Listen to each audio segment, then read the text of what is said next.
ఇక ప్రాజెక్టు వారు మేడిగడ్డకు బీఆర్ఎస్ ఇవాళ తెలంగాణ భవన్ నుంచి 5 బస్సుల్లో వెళ్లనున్న నేతలు మొదట మేడిగడ్డ బ్యారేజీ సందర్శన, అక్కడి నుంచి అన్నారం. బీఆర్ఎస్ ఎమ్మెల్యేలు, ఎంపీలు, ఎమ్మెల్సీలు, ఇతర నాయకుల బృందం మేడిగడ్డ బ్యారేజీ పర్యటనకు వెళ్లనుంది. ఆ పార్టీ నేతలు శుక్రవారం తెలంగాణ భవన్ నుంచి ఉదయం 8:30 5 బస్సుల్లో మేడిగడ్డకు వెళ్లనున్నారు.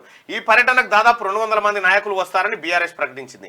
తెలంగాణ భవన్ నుంచి ఉప్పల్, గట్కేసర్, జనగామ, వరంగల్ మీదుగా భూపాలపల్లికి చేరుకుంటారు. భూపాలపల్లిలో లంచ్ చేసిన తర్వాత మేడిగడ్డకు వెళ్తారు. మేడిగడ్డ బ్యారేజీని పరిశీలించిన తర్వాత అన్నారం బ్యారేజీకి వెళ్లనున్నారు.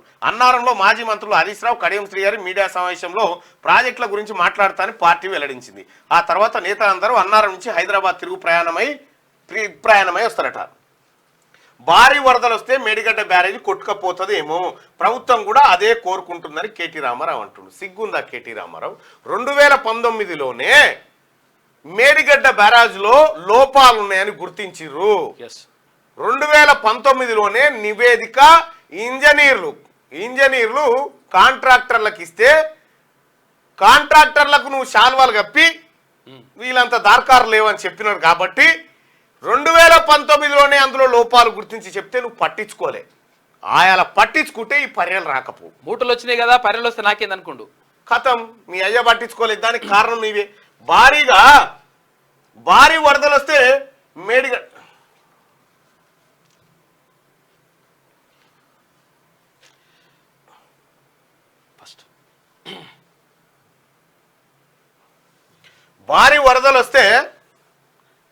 మేడిగడ్డ కుంగుతుంది ఏమంటే, మరి కుంగకపోతే ఏం చేస్తుంది? కొట్టుకపోతుంది. ఇంకా ఇప్పుడు ఏమంటుండు రామాడు అంటే, అర్జెంటుగా దాని పిల్లలకు జాకీలు పెట్టి లేపాలి, మళ్ళా సమానం చేయాలి, దాన్ని ప్యాచీలు అతకాలి అంటుండు. ప్యాచీలు అతకాలి. అసలు ఎక్కడి నుంచి స్టార్ట్ చేయాలి? ఆ వరకు 85 పిల్లలు ఉన్నాయి. 85 పిల్లలు ఇంకా ఇక మాట్లాడుకోవాల్సిందే, తప్పదు ఇక దీని మీద. మొత్తం 85 పిల్లలు సార్. ఏది ఈ మేడిగడ్డ 85 పిల్లలు. 19, 20, 21 దెబ్బతిన్నదని చెప్తా ఉన్నారు. 5 ఫీట్లు అంటే ఎంత? ఇగో నా ఎత్తు, మనిషి ఎత్తు లోపలికి నాకు దాకా అనుకోరాదు. ఇంత 5 ఫీట్లు కుంగిపోయింది. 5 ఫీట్లు పోయి 85 పిల్లలు ఉంటాయా? 85 పిల్లలు.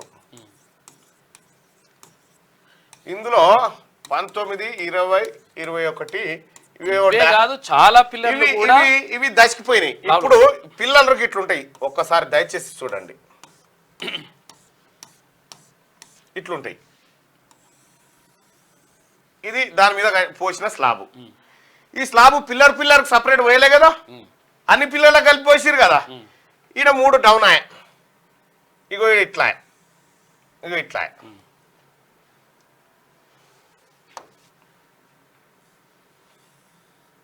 వీడికి వచ్చేసరికి ఏమైంది? అదైంది లెక్క. ఇగో ఇట్లా అయింది. మేడిగడ్డ బరాదు ఇవి దశకిపోయినాయి. ఈ క్రాక్లు వచ్చినాయి, ఇవన్నీ వలిగిపోయినాయి. ఎక్కడికక్కడ నిట్టని ఉన్న పర్యలు వచ్చినాయి. ఏమంటాడు రాముడు? ఇది లేపాలు అంటాడు. ఇది లేపుడు సరే, మిగతా పిల్లల మీద ఉన్న ఈ స్లాబు డిస్టర్బ్ ఎందుకు కాలే? మరి ఇక్కడి నుంచి ఇక్కడికి వంగిపోయింది కదా. స్లాబ్ పోసింది అన్ని పిల్లల మీద కదా, ఇండివిజువల్ పోయలే కదా. దీనికి కేంద్రం ఏం చెప్తా ఉంది? సిడబ్ల్యూసి ఏమంటుంది? ఎక్స్పర్ట్ కమిటీని వేసిన ఎక్స్పర్ట్ కమిటీ ఏం జరిగింది, ఎలా అయితే ఇది బచాయిస్తుందని రిపోర్టు ఇవ్వాలి, 4 రోజులు ఇస్తుందని వెదిరే శ్రీరామ్ గారు చెప్తూనే ఉంటాయి. ఇప్పుడు రామని బాధ ఏంటంటే, రాముడు పోయే కుట్ర ఏంటంటే, ఇవి అర్జెంటుగా ప్రభుత్వంతో. అప్పుడు ఏం చెప్పిండు? ఈడ నాయకుడు కూడా ఉన్నాడు. మేడిగడ్డ గుంగంగానే ఏమన్నారంటే, అది ఎలాంటివాడు కడతాడా, మనకేం సంబంధం, నిర్మాణ సంస్థనే చూసుకుంటది, ఎలాంటివాడు కడతాడా, సంబంధమే లేదు, మీరైతే కానీ అసెంబ్లీ ఎలక్షన్ కానీ అని కథం అన్నాడా. ఇప్పుడేమంటుండు కేటీరావు? ప్రభుత్వ ఖర్చుతో చేయాలంటున్నారు. మరి ఎల్లంటి కడతాడని చెప్పినావు కదా. 1000 కోట్ల రూపాయలు ఎవడియాలి ఆ పైసలు? అయితే ఇది అడగోలు ఇప్పుడు చెట్ల మీద ఇస్తరాకులు గుట్టినట్టు లేపి దీన్ని సెట్ చేసిరు అనుకో, మళ్ళా వరదొస్తే కొట్టుకపోకని చూసినావా? కాంగ్రెస్ వాళ్ళు రిపేరే చేత కాదే వాళ్ళకి.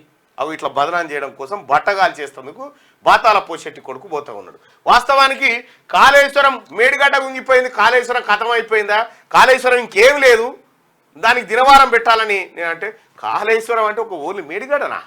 ఇంత కుసంస్కారమా? కేసీఆర్ ఏందా మేడిగడ్డ అంటే, ఓరి అమ్మ కాళేశ్వరం అంటే మేడిగడ్డ, అన్నారము, సుందిల్లా, ఈ కాలువలు, ఈ ఎత్తిపోతలు, ఈ పంప్ హౌజులు అని చెప్పిండు. ఓకే సార్, కాళేశ్వరం నుంచి ఎంత సార్ మనం ఎత్తేది? మొత్తం 215 టీఎంసీలు.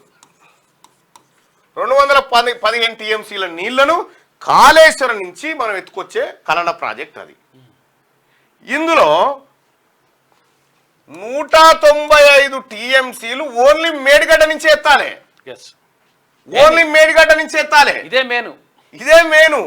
ఈడి నుంచి నీళ్ళే ఎత్తకపోతే నా సుందీల లేదు, నా అన్నారం లేదు, లొటపీస్ లేదు.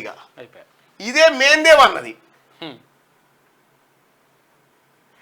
ఇక ఈ 215 టీఎంసీల్లో మిగిలిన 20 టీఎంసీలు కాంగ్రెస్ పార్టీ ప్రభుత్వం హయాంలో కట్టినటువంటి ఎల్లంపల్లి నుంచి ఎత్తాలి.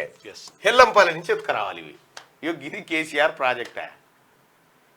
ఇప్పుడు ఈడంగానే పోతున్నావట కదా ఈడికి రాకి క్యూ న్యూస్ ఆఫీస్ కానీ ఒక్క నిమిషం నేను చెప్తాను. ఈయన విజయ డయాగ్నోస్టిక్ సెంటర్ ఉంటుంది, ఈడికే రా. ఈయన స్టూడియో రెడీగా ఉంది, ఒక కుర్చీ రెడీగా ఉంది, దా నువ్వే చెప్పుదు ఇట్లా చేసిన. ఇది కాళేశ్వరం కథ. ఇప్పుడు కాళేశ్వరం కాడికి పోయి కాంగ్రెస్ పోనీ కాళేశ్వరంలో ఏమన్నావు? కాంగ్రెస్ వాళ్ళు దద్దమ్మలు, కాంగ్రెస్ వాళ్ళు సన్నాసులని మీ అయ్యేది ఇచ్చే. సన్నాసుల గట్ట శాత కాకపోయి ఈ కట్టిన సన్నాసి అంతా మీ నాయనే కదా. మిమ్మల్ని ఏమనాలి? మీరు సన్నాసుల యూనివర్సిటీకి మీ నాయన ప్రిన్సిపల్ కాదు, ఛాన్సలర్, వైస్ ఛాన్సలర్. మీ నాయన వైస్ ఛాన్సలర్ కూడా. సన్నాసుల సంఘానికి మీ నాయన వైస్ ఛాన్సలర్, నువ్వేమో ఓ ప్రిన్సిపల్ డీను. సిగ్గు లేకుండా ఇక పొయ్యే ఎమ్మెల్యేలు అన్న కనీసం గిదన్న జరా అడుగురి.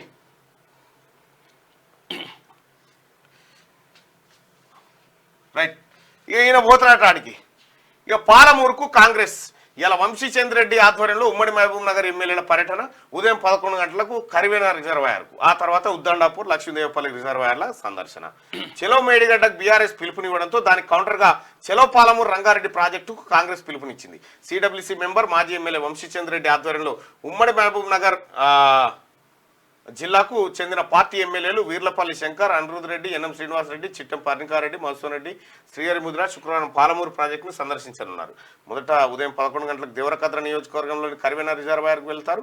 అక్కడి నుంచి మధ్యాహ్నం 1 గంటకు జడ్చల నియోజకవర్గంలోని ఉద్దండపూర్ రిజర్వాయర్కు చేరుకుంటారు. అనంతరం సాయంత్రం 4 గంటలకు షాద్నగర్ నియోజకవర్గంలోని లక్ష్మీదేవిపల్లి రిజర్వాయర్కు వెళ్తారు. 10 ఏళ్ల కేసీఆర్ పాలనలో పాలమూరు జిల్లాలోని ప్రాజెక్టులు ఏ విధంగా నిర్లక్ష్యానికి గురయ్యాయనేది ఈ సందర్భంగా కాంగ్రెస్ నేతలు వివరించబోతా ఉన్నారట. రాష్ట్రానికి నువ్వు చేసిన అన్యాయాన్ని నిరూపిస్తాం, కేసీఆర్ పై కాంగ్రెస్ నేత వంశీచంద్ర రెడ్డి ఫైర్ అంటూ వాళ్ళు ఏదో జిల్లా స్థాయిలో పెట్టుకున్నారు.